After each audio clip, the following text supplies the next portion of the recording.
The country's reopening for international students in 2021. You might be hoping to open up options for studying abroad with a new year on the horizon. Many countries have developed plans to welcome back existing students.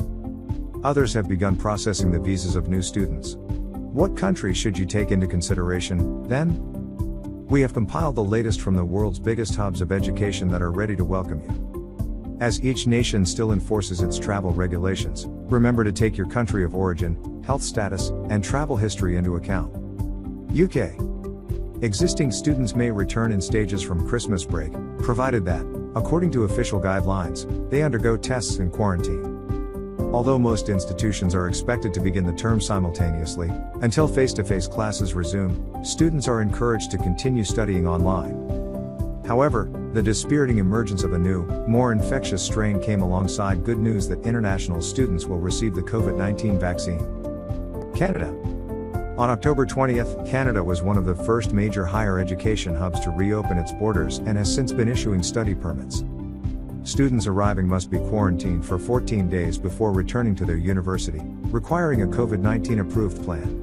International students now have an improved perception of Canada as a safe and stable country for higher education due to this quick action and support. France.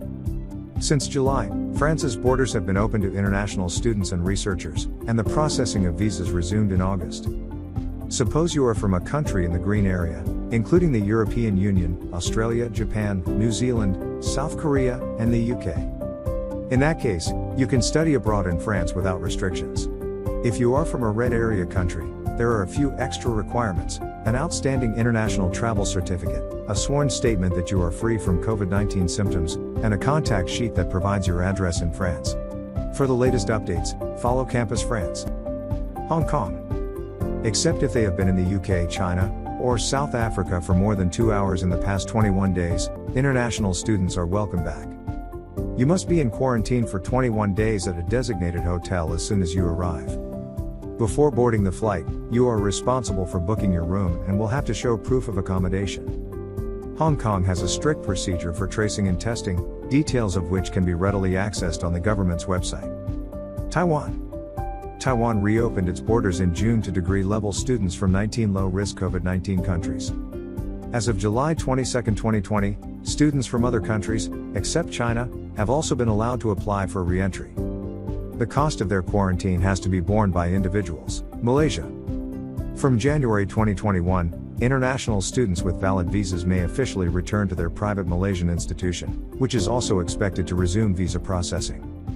Except for students from the United Kingdom, who are still not allowed to study abroad in Malaysia amid concerns about a new strain of COVID-19. The COVID-19 test must be taken twice, 3 days before boarding the flight and again upon arrival.